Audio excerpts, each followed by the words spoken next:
In the spring of 1918, the Empire of Austria-Hungary, sprawled across the heart of warring Europe, faced a prospect of ruin. This war had begun as Austria's quarrel. With gaiety and cheers, the soldiers of the Habsburg Empire had marched to battle in 1914.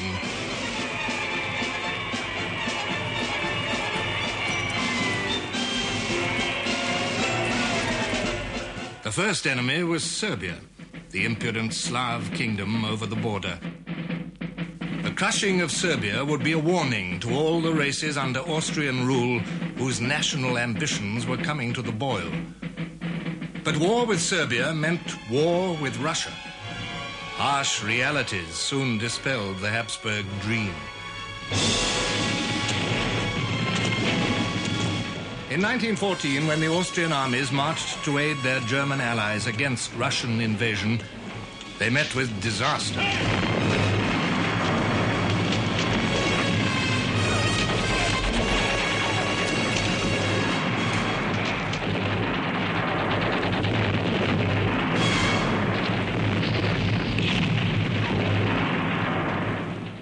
Counting the fearful Austrian losses in the battles of 1914, cynical Germans said, "We are fettered to a corpse."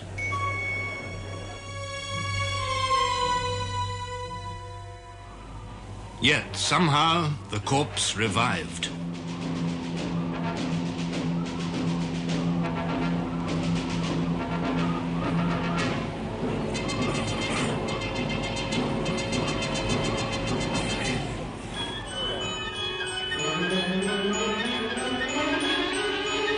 Defending bitterly in the Carpathian Mountains, in the icy grip of winter, the Austrians held off the Russian advance.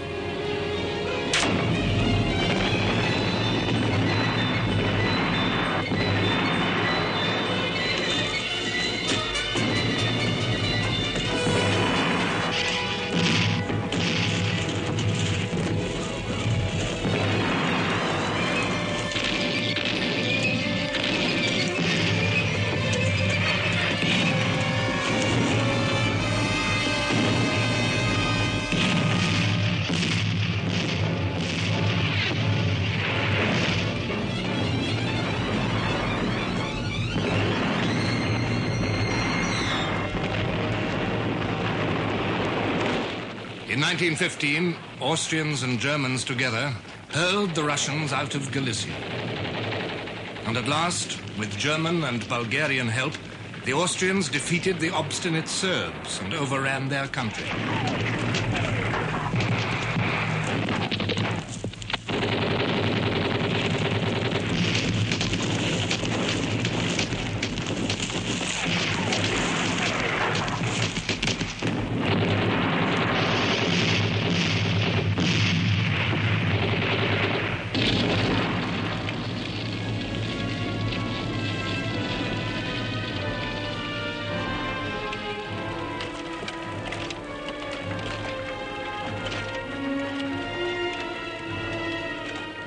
But it was also in 1915 that Austria found herself faced with another enemy.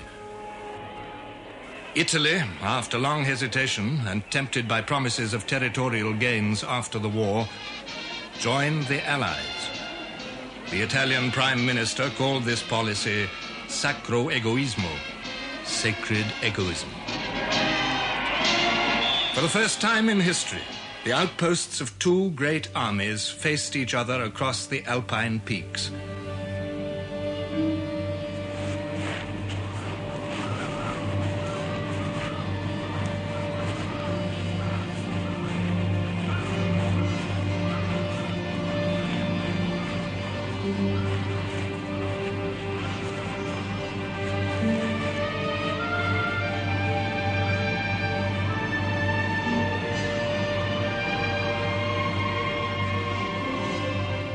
Here, in a region of eternal ice and snow, of fierce storms and frequent avalanches, the Austrians held the commanding heights.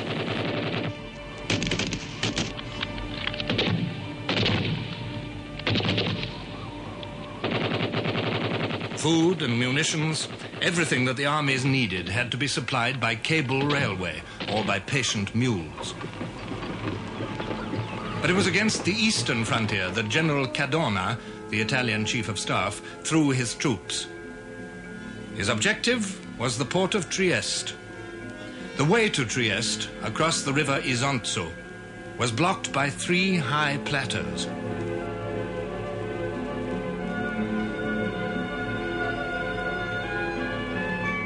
Again and again, the Italians attacked these gaunt, rocky hillsides, where every shell burst flung out deadly fragments of stone as well as iron.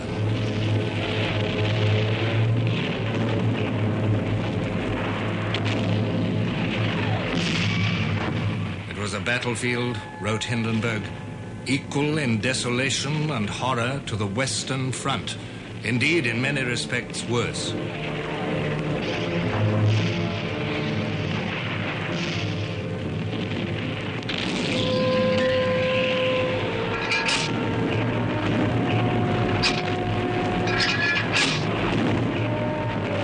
By 1916, Austria was gravely weakened.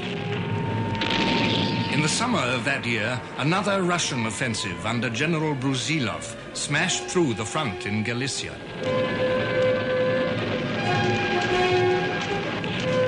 Over 400,000 Austrians were taken prisoner. Once again, it was only German help that stemmed the tide.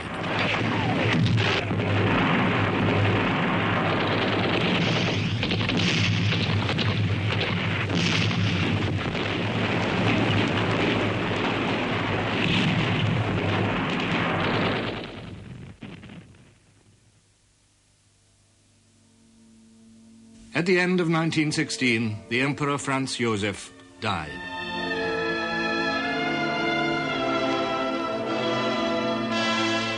There was very great mourning in Vienna, all over the place, in all classes of the population.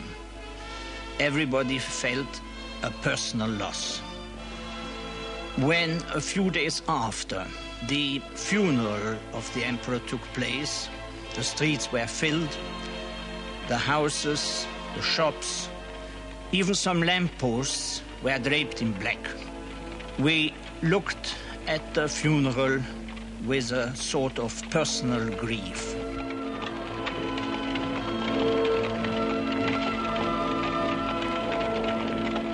The Kaiser came to pay his last respects. The kings of Bulgaria, Bavaria, and Saxony, the German Crown Prince, the heir to the Turkish throne, and the Crown Prince of Sweden all escorted the dead emperor on his last journey to the Habsburg family tomb. It was the end of an era.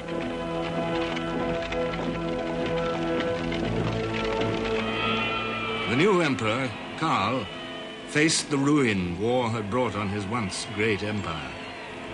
To preserve its crumbling facade from final collapse, he entered into secret peace negotiations with the French government, but they came to nothing. The German ambassador in Vienna reported, "The longer the war lasts, the more strongly the simple question comes to the foreground: will Austria-Hungary be able to carry on the fight? Her resources of troops are nearly exhausted. The mood of depression is increased by the economic situation. The people in the suburbs of Vienna are starving. They are driven to despair by long queuing, which often brings no results. We are running the danger that the Habsburg monarchy will suddenly sicken and that Germany will share in its downfall."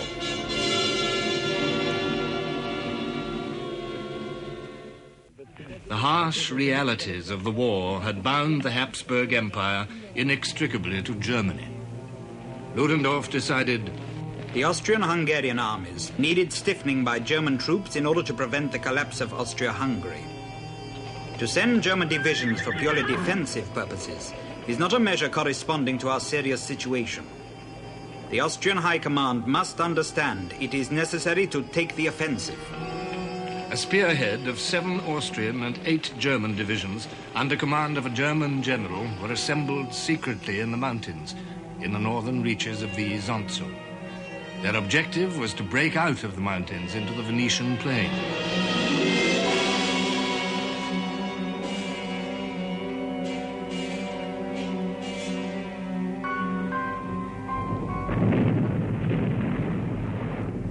On October the 24th, 1917, a heavy bombardment by gas and high explosive shell drenched the Italian positions on the Isonzo.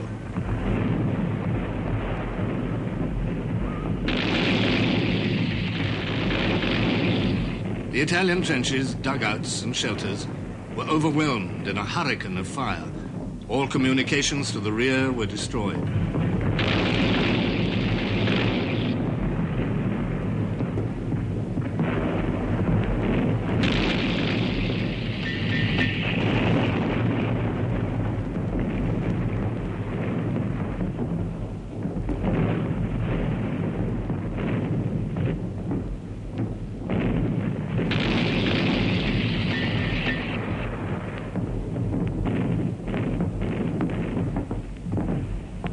Snow and sleet showers, the Austro-German army advanced 14 miles through the mountains. Many of the Italians were terrified when German troops appeared. One glance at the Pickelhaube coming over the hill was enough.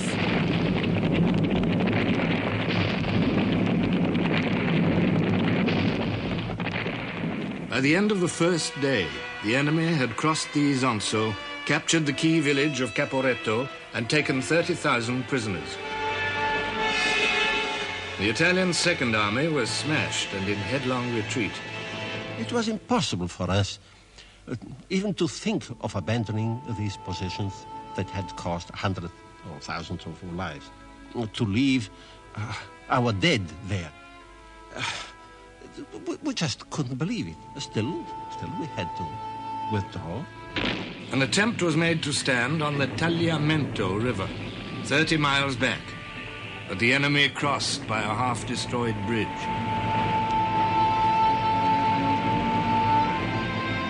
The Italians went back again, 400,000 men, along roads blocked by refugees.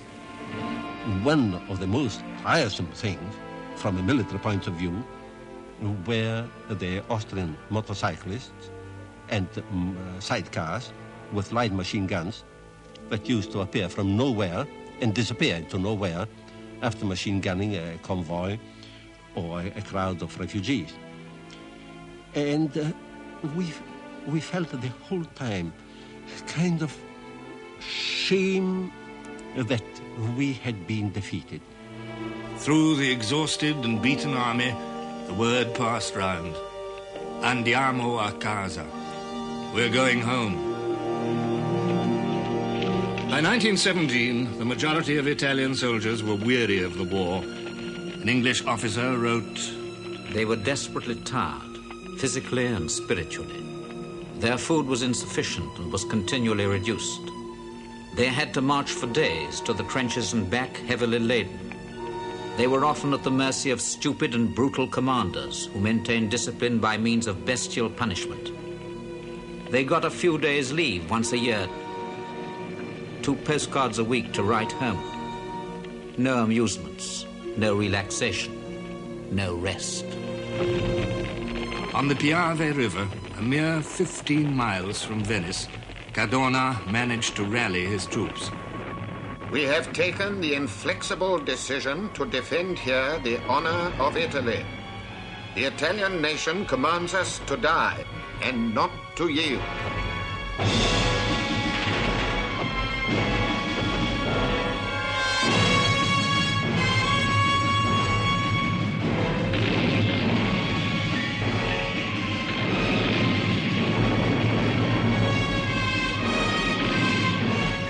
On the Piave, after a retreat of 70 miles, the Italians held the enemy at bay.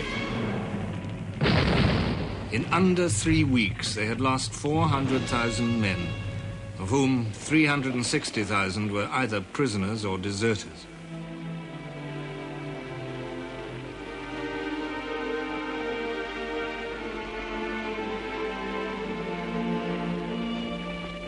The approach of the war to within 15 miles of Venice has produced inevitable changes. The ducal palace is no more than a soulless skeleton boarded up and emptied. Such shops as are still open are selling off their goods. Those Venetians who have stayed are calm and hoping for the best. The Grand Canal with its shuttered palaces has a mournful but noble air. Most of the gondolas are gone.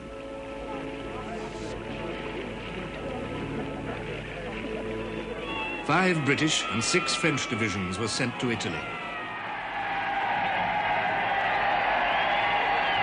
The arrival of the British was observed by the historian G.M. Trevelyan. The dull anxiety that overhung that November month seemed lifted as they marched by. I believe that the Italians, civil and military, were as cheered as I was. Looking on such men, it seemed impossible that we could be beaten. General Cadorna now gave way to the younger General Armando Diaz. Under his command, the Italian army made an astonishing recovery. The change in the heart of the country was no less remarkable. The armchair defeatists were silenced, the peacemongers put to shame. In the face of a common danger, the Italian people at last found unity. To the Austrian army, Caporetto brought much-needed relief and the welcome booty of huge stores of food. It drew together its many races, Austro-German, Magyars, Yugoslavs, Czechs, Romanians, and Poles.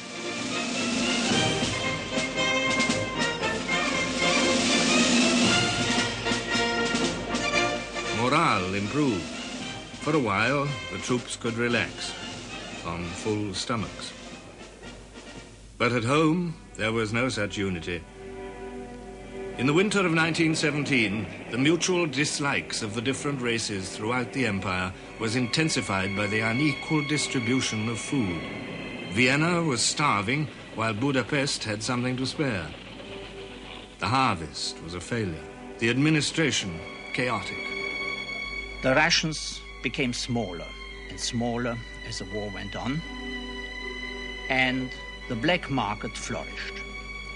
Fairly officially, the quality of the food was so terrible.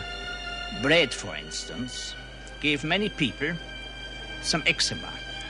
Potatoes were very short too. And it was bitterly cold. The electricity was cut. The gas was cut. The children were really underfed because we had very little milk. And we had to be very careful to have a drop for everyone. In May 1918, the Emperor Karl was summoned by the Kaiser. His secret peace moves of the previous year had been made public by the French.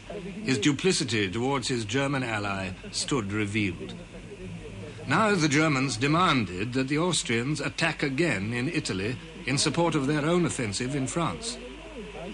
This time there would be no German help. Reluctantly, Karl had to agree. The key to the whole Italian line on the Piave was the Monte Grappa, 5,000 feet high and dominating the plain below. It had become a symbol of Italian resistance during the fierce fighting of the previous winter. On the 15th of June, the whirlwind burst on the Grappa.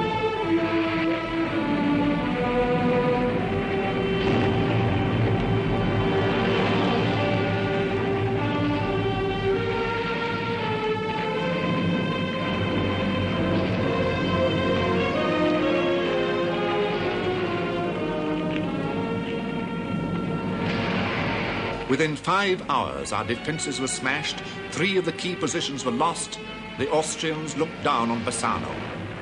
But the soldiers of the Grappa, worn out, decimated, dashed forward again and again to the counterattack.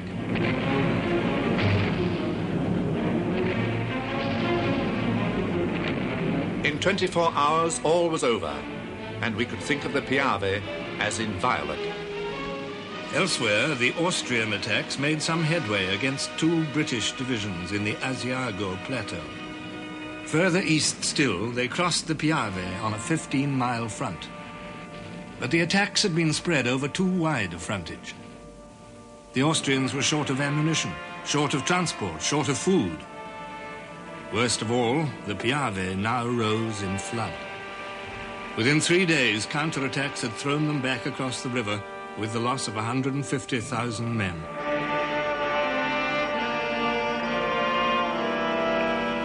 On the sea, too, Austria had suffered a grievous blow.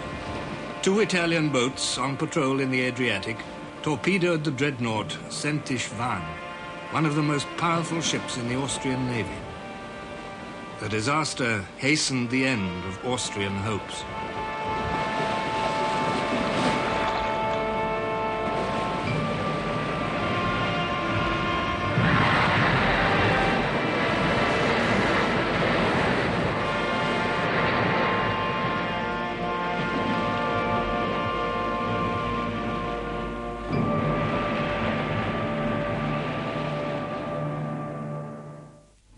In the Balkans, Germany's other ally, Bulgaria, stood cautiously on the defensive.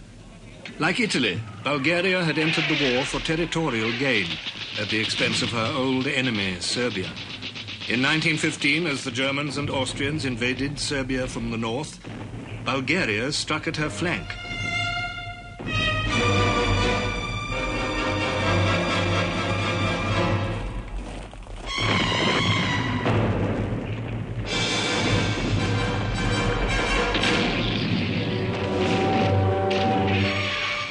Serbs begged for Allied help. But how could they help this landlocked, isolated country in the heart of the Balkan Mountains?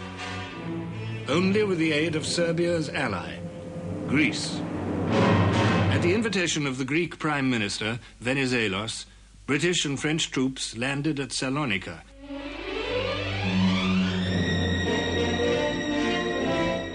The force owed its existence more to diplomatic necessities than to the foresight of the military. The expedition was launched not to defeat the enemy, but to rescue the remains of the Serbian army and to prevent the whole of the Balkans from becoming an Austro-German province. But on the very day the Allies landed, Venizelos was dismissed by the pro-German King Constantine. The king declared that Greece would stay neutral. The Allies were too late to help the Serbians effectively. They found themselves in a neutral country teeming with German spies.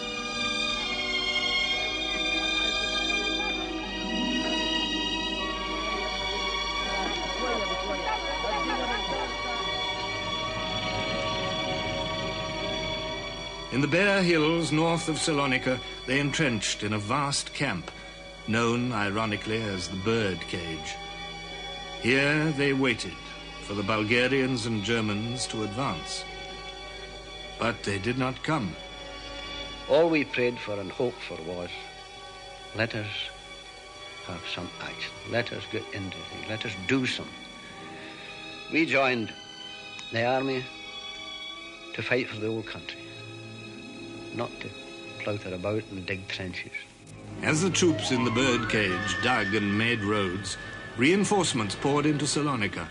British, French, Italians, Russians, Serbians. It was probably the most crowded city in the world, and the most polyglot. Sailors from half a dozen navies, Turks, Albanians and Greek, Balkan peasants in their rough frieze dresses, native soldiers, Algerians, Indians, Annamite and Senegalese. Salonika's cafes, cabarets, cinemas and music halls did a roaring trade.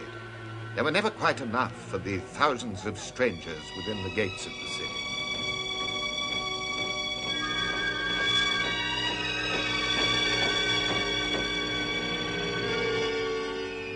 For 9 months, the Allies waited. There was mistrust of Greek intentions, mistrust between the Allies, mistrust of the French commander, General Sarai.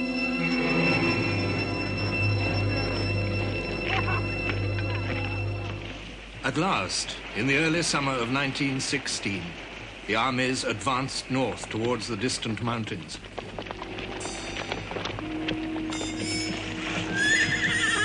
The Bulgarians and Germans had had ample time to prepare.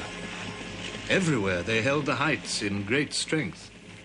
No matter where you were under observation. All they had to do was look down on you. You couldn't move by daylight at all. In the heat and dust, the trench lines spread across the Balkan Peninsula, from the Aegean to Albania on the Adriatic. The sun beat down on the stony, treeless heights on the swampy plains. The temperature rose to 114 degrees. The British troops had no sun helmets. The director of medical services in Egypt thought they were unnecessary. With the heat came the mosquitoes, but there were not enough mosquito nets, not enough quinine. In the summer of 1916, in every battalion, men went down by the 100. The medical services were overwhelmed. The difficulties of evacuating this flood of sick men were extreme. In 1916, there were 30,000 cases of malaria. In 1917, 63,000. In 1918, 67,000.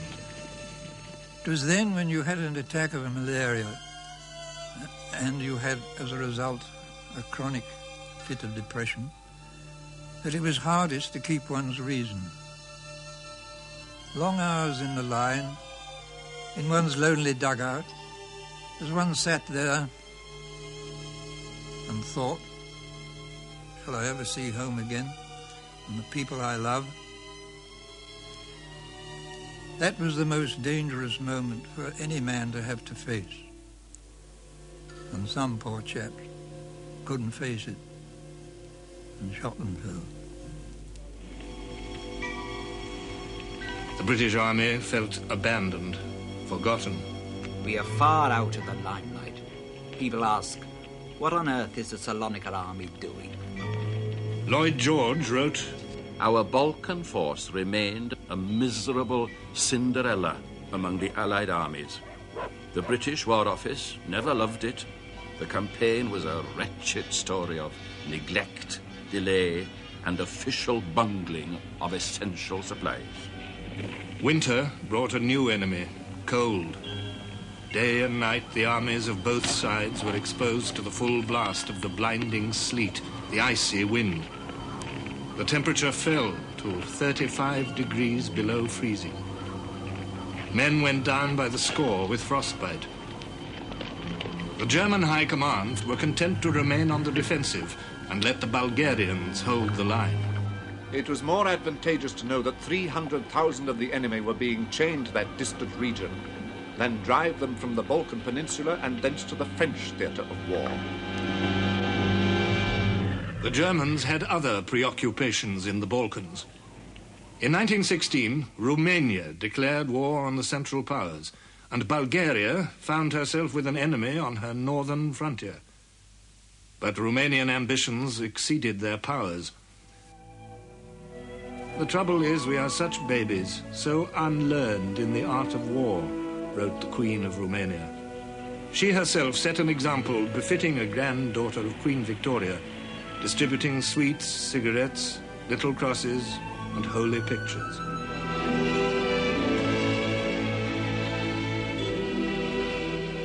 But crosses and holy pictures were not enough. The Romanian army was pitifully equipped and badly led. In the northwest, German and Austrian Alpine troops burst through the mountains into the central plain. Bucharest, the capital, fell without a struggle.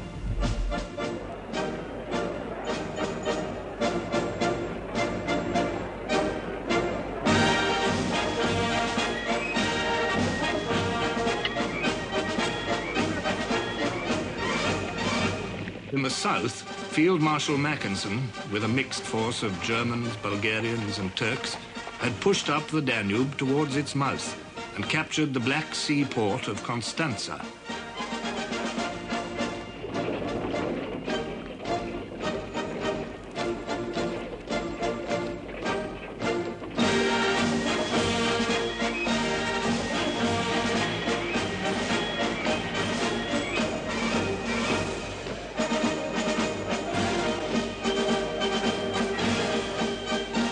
Three-quarters of the country had been overrun.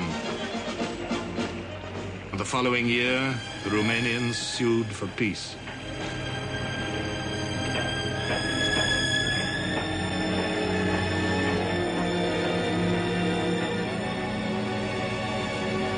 The Romanian catastrophe completed the tale of unrelieved failure for the Allies in the Balkans. They now resorted to political weapons. The majority of Greeks were neither pro-Ally or pro-German. They just wanted to be left alone. But it didn't suit the Allies for Greece to remain neutral. By political and military pressure, including an Allied landing at Athens, King Constantine was forced to abdicate. Venizelos returned as premier, and Greece was induced to declare war on the Central Powers. The conversion of the Greek army from a source of danger to a powerful ally completely changed the aspect of things in the Balkans and made a renewed offensive possible. From Corfu came other reinforcements, 100,000 Serbians who had escaped from their country in 1915. They were dedicated to avenge that terrible defeat. In the words of Lloyd George, they were ravening to be up and at the foe.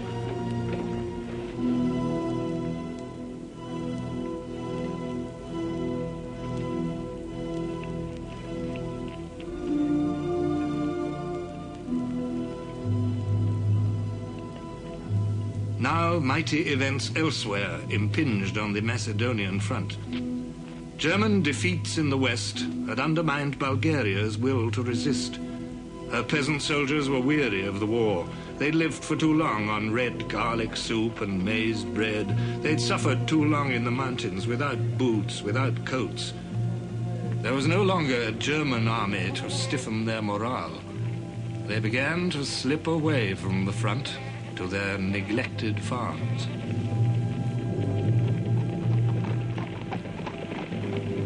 On the 15th of September 1918, the Allied bombardment roared out, and the mountains echoed with its thunder.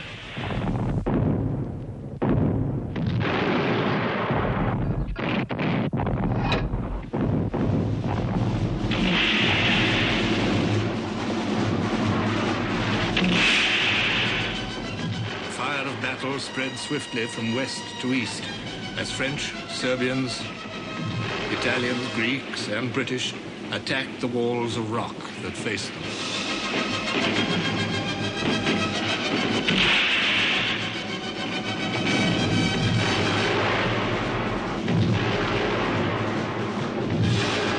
The main attack was made by the French and Serbians over mountains in places 7,000 feet high.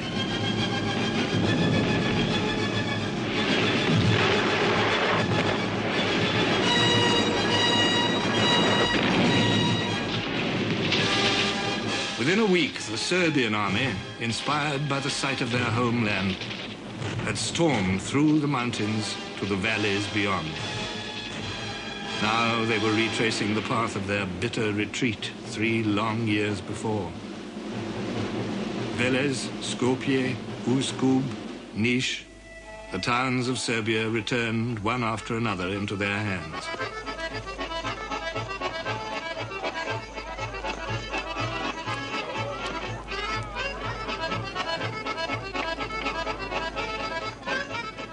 The Bulgarian commander-in-chief frantically called on the Germans for reinforcements. Hindenburg replied, "As your excellency is aware, Germany is now engaged in a most terrific struggle on the Western Front. All our forces will be required for that purpose." Only a small nucleus of German troops remained in Bulgaria, not enough to rally the demoralized Bulgarians. It was impossible to stop their career, even though the forces of the pursuing enemy were weak. The moment the enemy approached, the Bulgarians fired a few rounds and then left their lines. All along the line now, the Bulgarians were falling back, leaving behind the debris of a broken army. The situation was fast becoming unbelievable. We were on the point of rolling up the whole line. Central Europe itself was before our eyes. On September the 29th, a fortnight after the first assault, Bulgaria capitulated. The first of Germany's allies had cracked. "The Iron Thrones are falling," wrote one Englishman. The way lay open to Constantinople in the east, to the Habsburg Empire in the north. In Austria-Hungary, social discontent had reached a revolutionary pitch, as it had done in Russia. Mutinies had broken out among the Slovenes, the Czechs, the Hungarians, the Bosnians, and the Slovakians. Bad news from the Western Front fanned the discontent. The Austrians asked themselves, if Germany can no longer put up a defense, why don't they put an end to the fighting? Austrian dependence on Germany was coming full circle.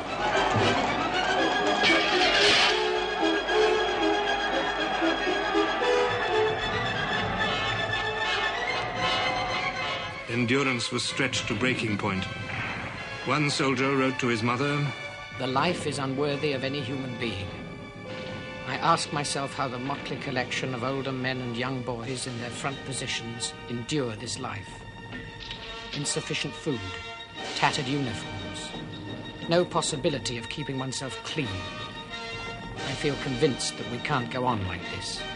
On the 16th of October, the troops learned that the Emperor had proclaimed a federal constitution giving full autonomy to the nations of the Empire.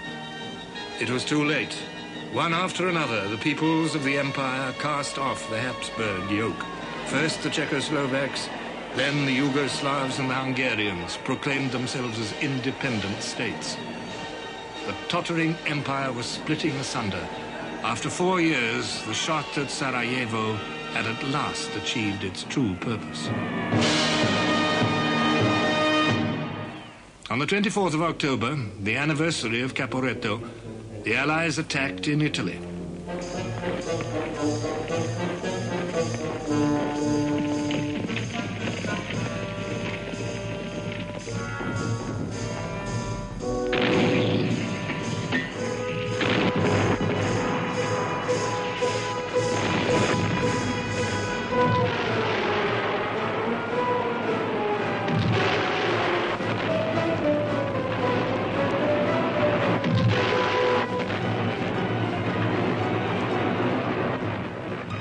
For 2 days, the Austrians hung on tenaciously in the mountains and along the line of the Piave. But on the 27th, the Allies broke through the river front.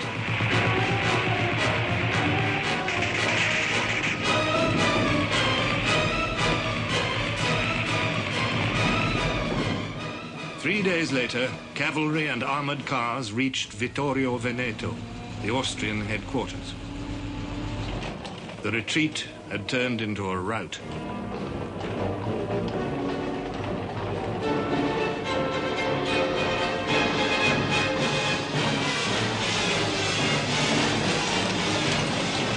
Now, at last, Austrian resistance was at an end. Her dream of empire was in ruins. The imperial eagle was at the point of death.